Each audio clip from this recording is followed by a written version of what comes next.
Welcome back, Dysfunctional Dialogue Part 2, Mac and Cheese. So, odd encounters with people. I mean, LA's filled with interesting characters. You met anybody famous while you're out, or seen anybody? I met James Corden. He was at some event, and afterwards he had a meet and greet with the people, and I cut in line, and because I was with some older woman who had a sugar mommy at the time, and so we cut in line, and then we got our pictures taken with him. So You had a sugar mama? I did, yeah, for about I want to say a Couldn't year get and a that half. out. Year and a half, yeah, year and a half. So I mean, What like, can I say, man? If you have it, you have it. If you don't, you don't. I mean, You were with her for a year and a half, or she was a year and a half older than you? no, I was with her for a year and a half. how much older was she Oh, than she you? was like 73. Whoa, are you kidding me? No. Wow. Yeah, and I was. When was this? How old were you? This was. I was like 51, 52. I had to think about it, because when you're stoned, it takes Okay, longer to so think so about stuff. that's a pretty good gap of years, right? But Yeah, look, but you're no, both mature but we adults. weren't. No, we weren't. It wasn't a sexual relationship. I basically lived in her house, and Well, there's not much sugar with the sugar mama then. well, no, and in return for that, I washed clothes and I did dishes and I All right, watched her. okay. I watched their So you were dogs. indentured And servant. no, but then she would take me to garage sales. We would ride in our car, and every weekend she would take me to garage sales. No, So that's nice. yeah, and All she right, would so it's cook. nowhere She would near as cook for funny as I me, thought it was. and Is that where you got all your tea? um, no, they did a number on me. Those people stole almost all my stuff. Oh, it was Oh, terrible. your sugar mama? Yeah, her and her family, man. When it ended, her and her family did a number on me, but I don't want to talk about it. But Oh, yeah, okay. yeah. Oh, sorry, man. That No, that's sucks. my fault. I should have left everything in storage, right? That's Hey, what I speaking of screwed up. things in storage, so that's skywriting that you did, right? Which was one of Yeah, the other stories that we talked about, by the way. yeah. How much of your collection did you sell for that? Jeez, I don't know. I think it was like 50, was it 1,500? It was some ridiculous amount. But I didn't 1,500 albums? stop. No, 1,500. I sold albums for that? I didn't sell albums for skywriting. I don't, Was it comic books you sold? You sold something. I thought you had to sell some of your stuff off to get that. No? to get what? To do the skywriting. That's how you No. afforded it. I know. I don't think so. All right, well, that's how the No, I world's don't- going to understand it when our podcast goes live. I think maybe I just had the money. I don't, or maybe I saved the money. I don't remember. And maybe I'm wrong about the price. It was so long ago. That was like, like It maybe never happened at all. that did right exactly. Maybe it was just a figment of our imaginations. I mean, for all anybody knows. So is it true, though, that picture of you with Snoopy looking doll in the front seat, you did that one. Thank you very much for the visual aid, Steve. You put him there so you could go into the HOV lane, right? No, that No, was it was just just a his goof. buddy. That was just a goof. I just put that there as a goof. There was never any intent to. I got a picture. How would I fool? How would I fool anybody with a Snoopy doll? Well, it was a giant, like obese, dog-like human. I with mean, maybe I know massive head. when you're going to be going through Springfield on The Simpsons, Have you dropped some clips on Instagram and otherwise? I've posted pictures of my song parodies. I type them up and then I take a picture of it and I post them on Facebook and Instagram. And you don't like performing live? I think you said before. Yeah, at open mics. You do. Do you like doing it? Of course. he loves doing it. You kidding? Yeah. It's Chris. He loves doing it. He's I'm always loved doing it. When I sing, people laugh, and that's the best feeling in the world. Because how many people have that ability? Exactly. Yeah, that's awesome, right? Because you get that immediate gratification I do. there when you're I do. live. And like when I wrote Three Sheets to the Wind and I started laughing, I said, you know what? If this is funny to me, this is going to be funny to somebody else. And so that's how I'm thinking. So. Yes, there's got to be at least one other like-minded person on the planet with you, Chris. Yes, at least one. At least one. At least one. Well, if you could shine a little Chris Petrillo light into their world, you've done your job. No, that's cool though. Good for you. Yeah, Good for yeah. you. And I'm glad that you're getting that immediate gratification. You know what? When I sang at an open mic in Paris, it was like this Scottish bar or pub somewhere in Paris, and I sang like my three songs, and they were yelling more, more, more, and I have the video clip of it. What you don't know though, in French, more means get off the stage, you fucking idiot. I know. I mean, but wow, what a great feeling though to even know That's that. cool. You Nice. know? Yeah. Yeah. Remember laying on the produce in Grand Oh Union? yeah. Oh yeah. I got the pictures. I got the pictures Yeah. of it to prove it. Yeah. Yeah. I got the pictures to prove To it. prove it. Yeah. So you still have stuff in storage in New Jersey? Wait a minute. I do. Let Yeah, me go I've been get a paying the picture. storage bill for years, man. Chris, I got a picture. Yeah. I got a picture hanging up in my kitchen. All right. I'm going to show you what it is. So, Chris. No, I can't see it because move it over. Oh, that's you and Gail. Yeah. Yeah, from way back when. That's at your apartment. Or it's in your apartment in Elmwood Park. It's the first time you met Gail. We put all the Queen. You said we put all the Queen albums up behind us. Oh, that was the first night you met Gail. But the first night Gail met you, we walked up to your house. And you were laying in the bushes. So Gail's walking next to me, and all of a sudden a flash goes off. And you were laying in the bushes to get a picture of us walking into your house, and then we took that. Okay. And it was funny because when I had warned her when we were going over the first time you met. It's like you never know what's going to happen when you're hanging out with Chris. So keep an open mind. And then all of a sudden you're laying in the bushes taking pictures. Well, I'm grateful she adapted to me. Oh yeah, she liked talking out with you. She always said you were fun. Well, I remember talking to your dad, and I can definitely see your personality from him. Oh, so yeah. His dad? Yeah. I remember talking to Mr. Mack. There's no way his dad had Steve's personality. His mom. He was a cool guy. We had some really interesting conversations. Yeah, I remember talking to Mr. Mack. Good. I'm glad you had that experience. Yeah, but your sense of humor is your mom's side of family. Oh, I'm all my mom. Yeah.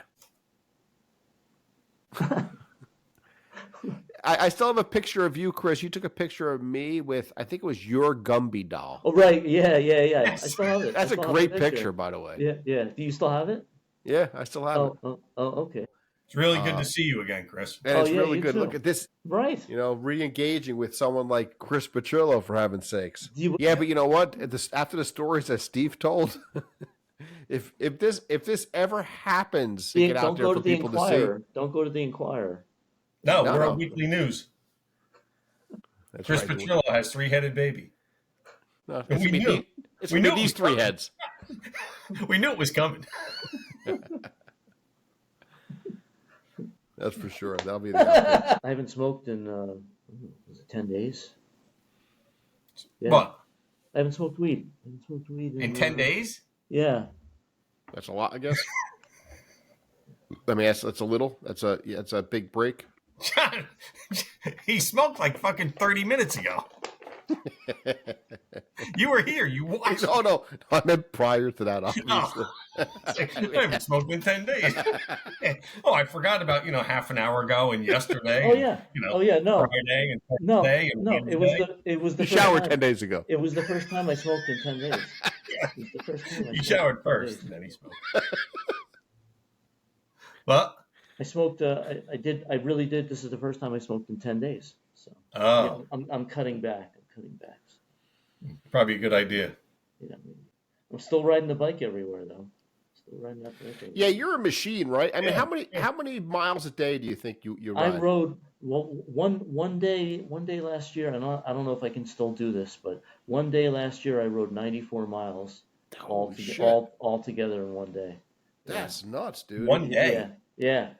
I rode all the way to Santa Ana from Monrovia and then back. I had a dentist appointment, and I went for the I went for the dentist appointment, and I locked my bike up. Right the way back, he's oh.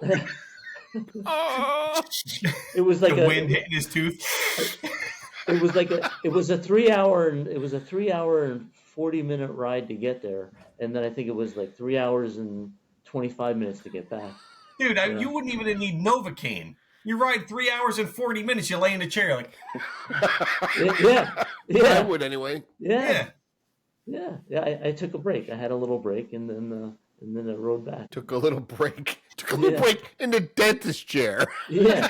That was break. That was break time. yeah, that was the easiest part of the journey.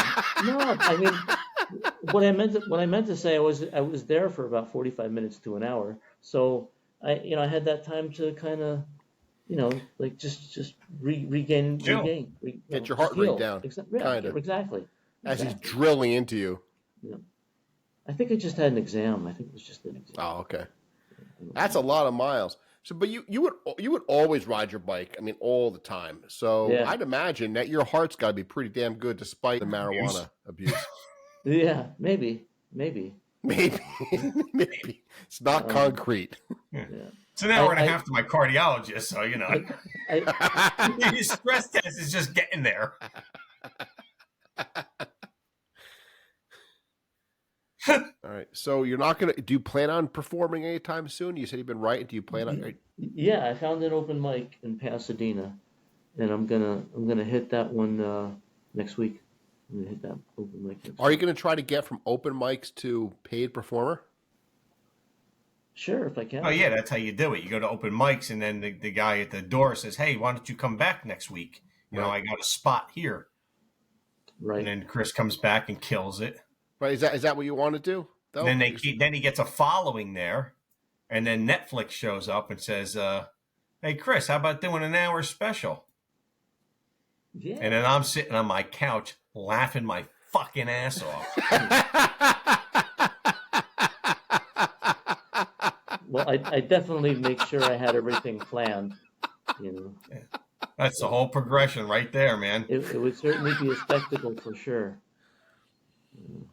I would like nothing better. That day That's is a good gonna image be you just painted happening. there, Steve. Well, I want to do exactly what you're saying, but I want to do it in another city, like I said, Melbourne or somewhere else, or Buenos I was never a Aires. fan of LA. I just love the East Coast, frankly. I like the hills, which we don't have too much here, Frank. But I like the trees. I like rain, like water. I'm a big fan of water. And then I'm like 80% water. It's kind of nice to have that around me too. I've been saying for years, it's a terrorist haven.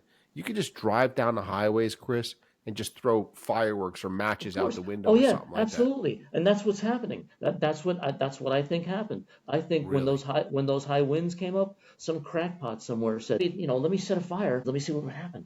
Let's start a fire." I mean, that's exceptionally frightening. Because just one. That's exactly what happened in your basement. Yeah, exactly. Just takes one idiot. Listen. I'm not Or two, implicating. I'm not implicating myself. Okay, I'm not implicating myself. Okay, good. I appreciate you clarifying that because I was getting ready to call the authorities. Yeah, and when they come to your house, you just say we're having a party, and bring it full circle. So, my neighbor is 94 years old. John, this just happened a couple hours ago. My neighbor, the old guy, 94 years old. So we're outside, and I'm walking the dog, and he's getting out of his car. I'm like, "Hey, Herb, how you doing?" "Oh, good, blah, blah, blah." He goes, "I wish my son would come up because his son just had a baby. I want to see him." I'm like, "Oh, great granddad." He goes, "Yeah, that's my 7th." Oh, shit. I went, great grandkid. Yeah, he's 94 years old. He's still driving, Nice. So I said to him, "Yeah, I'm still waiting for my first grandkid." I said, if Katie would just get on the ball, and he goes, so to speak. Yeah, nice. 94 years old, banging out the humor. That's great. Yeah. So to speak. All right, let me ask you a question. I wrote these things down. Oh, wait, I got something for you. Yeah, go ahead. What do you got? You know the difference between a snowman and a snow woman? The penis? Snowballs. Snowballs. Oh, Steve got it. Snowballs. Yeah, he did. Yeah. That's what you brought to the conversation, Chris? No, wait, hold on. Did you hear about the lonely artist? I'm not sure I want to hear based on the snowballs joke. He drew a crowd. Wow. All right. So anyway, that was Chris Petrillo. Anything else? I'd like to thank you very much, Chris, for joining the show. Hey, that was a if you- real wait, pleasure. Wait, hold Chris, on. Wait, if you're not a man and you're not a woman, what town do you live in? Middletown. Huh? Are you testing your stuff out on us?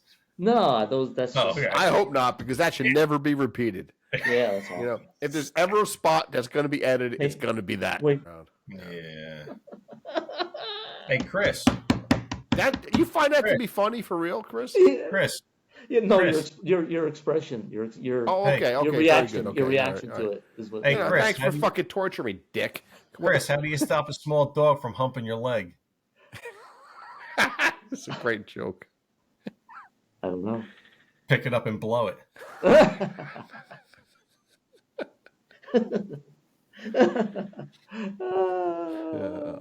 It'll work. That's all I'm told.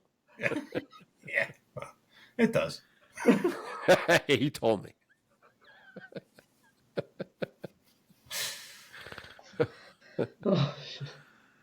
Yeah, I like that one. That was a good one. That other shit that you were spewing, Chris. For the love of God, stop torturing humanity. You know, if you want to be a comedian, if you want to call yourself a comedian, you cannot hurt your audience. You cannot pain them. You know, more than the usual pain that hanging with Chris Petrillo would bring. That is. I'm an original. What can I say? Nothing else out there. You are absolutely the original Chris Petrillo. Hey, Chris, what's your weirdest talent? How do you define weird? That's the perfect answer for him. There's no way he can understand the parameters of weird. I remember Chris used to be really good at Frisbee. Oh, yeah. yeah. He used to be yeah. able to throw a Frisbee like nobody else. Yeah. I have like 8. I have 8 or 9 Frisbees, man. Do you I'm really? ready. Yeah. They're sitting in my closet. I'm ready for a Frisbee catch. Next to his tee. At a moment's notice. Yeah. I lost a front tooth to a Frisbee. So, Really? yeah, I looked up. Oh, a bunch of years ago, right? I looked up and bam, and that was the. And But that I mean, tooth you went. had a busted tooth when we knew you back in the day, didn't you? All the way No. back then? No, I don't think so. No. Yeah, I mean, look at the picture. Let's go to the evidence. Oh, let's go. He's to got the- all of his teeth right there. I think so. Yeah, I believe so. And a mustache. And a I full like head of that hair. mustache. Look at you, looking little 70s porn there, Chris. So, Chris, Steve and I have had have we now had, this is our third or fourth one of these? This is our third. Me and you did one. Me, you, and the Celta did one. And now me, you, and Chris. Now me, Yeah. you, and Chris. The first one we tried, I couldn't do it on my phone. That's right. That's what it I had was. to bust out the laptop Yeah. from underneath the table. So from the first one that I did with Steve, Chris, I have 7 Instagram, TikTok, YouTube short clips, and they're all really good, you know. Yeah. And Steve just crushes it. I mean, Steve, you're just fucking rocking. So I showed 2 stories were about you, Chris, which is why we had to get you on here. Yeah. It was in the basement, fire in the basement, and the skywriting. The skywriting. Skywriting. Because to this day, me and Steve were just blown away by the fact that, well, we had, our recollection was that you sold some of your collection, and that you had some kind of. I don't remember. Maybe, if that's the way you remember, maybe that's what happened. Well, both of us remembered that part, so maybe we remember, you know. In any case, and how it was such a reach that anyone was going to see this. Although the news picked it up, Debbie had reminded me. Yeah. I got interviewed. At where I worked. There were some financial firm in Manhattan, and they came up and they did the interview there where I was working. But yeah, it's pretty wild. Boss must have loved that. Yeah. You had a financial firm in Manhattan. I have a tough time making that connection. I know. Are they still in business? I don't know. She might not even be around anymore. But she was I wouldn't say elderly, an older woman, but she might still. But be a sugar around. mama. No, she had bought me, but she did buy me a pair of glasses though. But I mean, that was the 90s, man. Walk us through, Chris. What was going through your mind? Did you really think you had a chance of this woman from the subway actually seeing the skywriting? I mean, what was? I mean, look, I get it. We all have our different cocoons we get in life. I get that, I But probably did. I probably sold my records to get the money together to do the skywriting. I think that's probably what I did. Probably sold some records. I but think that's what I but did. did you really think you had a chance in all of God's creation for this woman to see this thing and say, "Oh wait, that was that guy"? Because I'm still blown away that you would do that. And as Steve Yeah. told it the other night, it was like because I was trying to find the words how it was a long skywriting that you did. And as Steve filled in the gap, he jumped right in. He's like, "Yeah, it was like a paragraph." She would have to be like in another country to see the end of the sentence. I know. I know. And when I look back at it now, I think it was a stupid idea. But but back Time is an then, interesting scope. At the but time, it's at the crazy time, enough. It just might be. exactly, exactly. Ugh. Yeah, we've all had our moments. Yeah. We get it. We get it. I mean, that's a lot to get, but we get it. One of those pie in the sky type. Hey, you took a shot, right? Yeah, exactly. You swung for the fences. Right. The fences were really far away, but you took a shot. You whiffed. Yeah. She was an Asian girl. They were real far away. I'd have to, I'd have to be hitting a whole nother market. So. Well, you should have to be. Spend that kind of money. Yeah. Hey, Chris. Yo. I just a little note I took here. I was curious to know. You remember? Would you say, Chris, there's a pivotal moment that made you who you are today? No. Well, actually, It was just a progression. Yeah, it was a or digression, as it were. Actually, no. There was a pivotal moment. I was doing stand-up comedy, and I was killing it. I was killing it as a stand-up comedian in Jersey. I was hitting the open mic scene, and people loved me. And I was just coming up with these really funny comedy routines, and unfortunately, that comedy has long since evaded me. But I came up with some kind of joke, and after I told the joke, I thought about it later on, and I said, you know what? I should probably try and write a song parody about that. And that's how I came up with that was the first song parody I wrote. Cyndi Lauper, Girls Just Want to Have Fun, and I turned that into Guys Just Want to Get Laid. That was the first one. What made you leave this area and go out And to then California? and then when I wrote that song parody, I said, wow, that was really funny, and maybe I should just keep writing. And that's I just got on this kick where I've written like 300 song parodies. So what did you ask me, Steve? So Steve was asking, what made you move out to LA to begin with? I was friends with this woman who was a psychic. She convinced me to move to LA. Really? She said, yeah. She said, at the time I was struggling with my comedy. She told me I would have more luck in LA, or I should move to LA. And when it didn't really happen, I went into acting, and when I came out here. So, by the way, I got to tell you this. You're going to see me in a movie coming up called Get Wrecked. What'd you do with Get Wrecked? It's Chuck Zito's in there, and the son of Gary Busey is Jake Busey is in the movie as well. And I play a preacher, but I'm secretly a bad guy. And it was at the Paris Liftoff Film Festival, and we came in second. Oh, and then, that's awesome. Yeah, I mean, you don't get anything you have to win it. But second place is something like that. That's a big deal, dude. Yeah, we won the popular vote. But when it from like anyone anywhere, but when it came time for like the big wigs to vote, they voted for something else. What percentage would you say you were in that movie? 5%, 50%, what? No. I would say 15 to 20%. Oh, that's a good chunk of movie. Got a couple good scenes. Yeah. I in my death scene, I'm being whacked with a dildo by one of these women, and another woman is choking me, and I have my underwear down.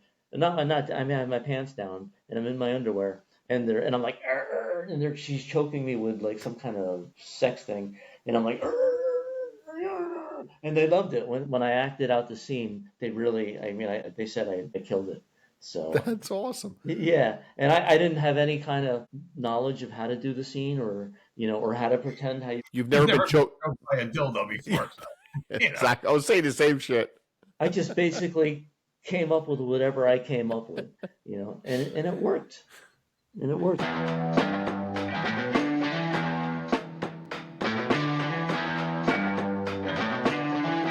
And then Netflix shows up and says, "Hey, Chris, how about doing an hour special?" Yeah. And then I'm sitting on my couch laughing my fucking ass off.